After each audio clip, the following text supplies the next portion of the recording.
8 ஊரு எச்சில் ஊரு லிஸ்ட் இருக்கு கையில. உலகெங்கும் ஒலித்துக் கொண்டிருக்கும் அமுதமலை இணையதள வானொலியில் 8 ஊரு எச்சில் ஊரு லிஸ்ட் இருக்கு கையில. எங்க ருசி. இப்பொழுது நாம் கேட்கலாம் இலங்கையின் சிற்றுண்டிகள். கம கம கம கம கம கம சமையல் வழங்குகிறார் முல்லைத்தீவு சகோதரி லேக்கா அவர்கள். அமுதமலை நேயர்களுக்கு அன்பான வணக்கம். நேயர்கள் இப்பொழுது கேட்கப் போவது இலங்கையின் சிற்றுண்டிகள். அந்த வகையிலே நாம் இப்பொழுது கேட்கப் போவது பொரிமா உருண்டை.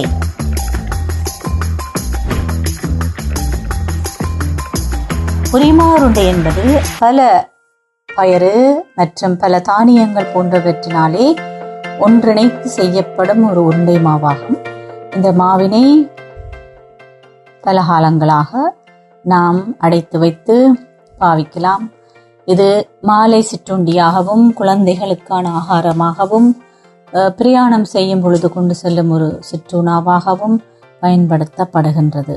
நீண்ட காலத்துக்கு இதனை நாம் வைத்து பயன்படுத்தலாம் என்பது இதனுடைய முக்கியத்துவமாக இருக்கின்றது. ஆம் நேயர்களே, இப்பொழுது நாம் இதற்கு தேவையான பொருட்களுக்கு வருவோம். புழுங்கல் அரிசி ஒரு சுண்டு. புழுங்கல் அரிசி என்பது நெல்லினை நாம் அவித்து அதன் பின்னர் அதை காய வைத்து குத்தின அரிசிக்கு பேர் புழுங்கல் அரிசி.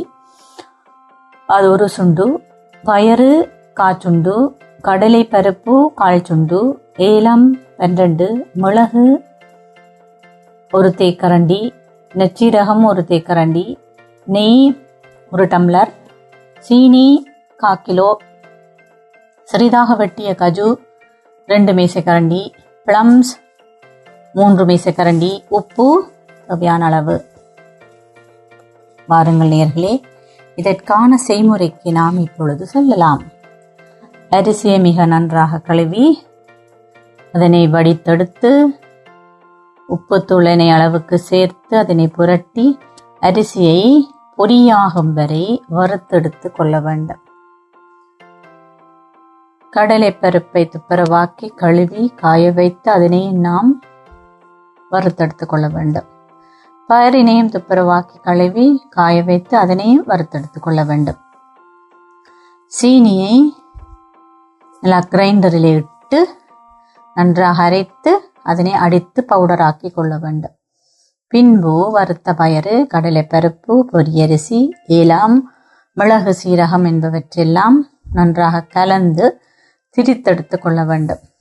பிறகு திரித்த மாவை அரித்து பாத்திரத்தில் இட்டு அரைத்த சீனி, கஜு, பிளம்ஸ் போன்றவற்றையெல்லாம் இட்டு கலந்து கொள்ள வேண்டும்.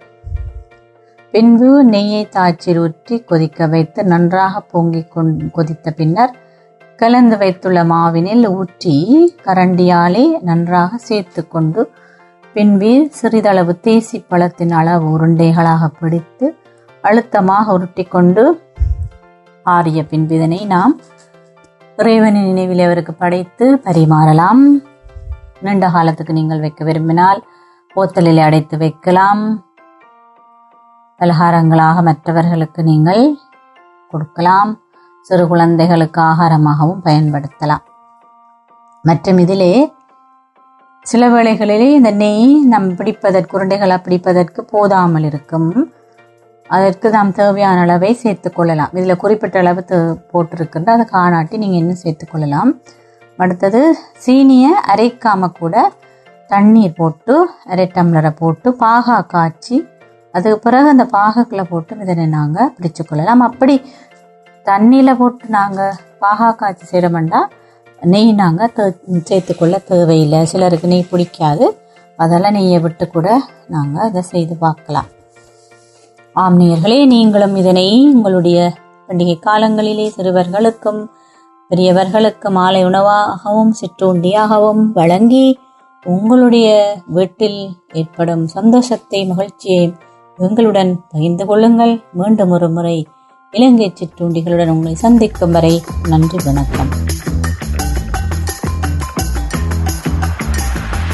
8 ஊரு எச்சில் ஊரு லிஸ்ட் இருக்கு கையில.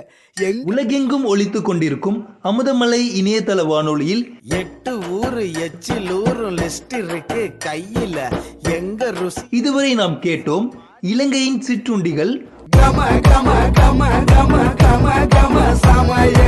வழங்கினார் முல்லைத்தீவு சகோதரி லேக்கா அவர்கள்.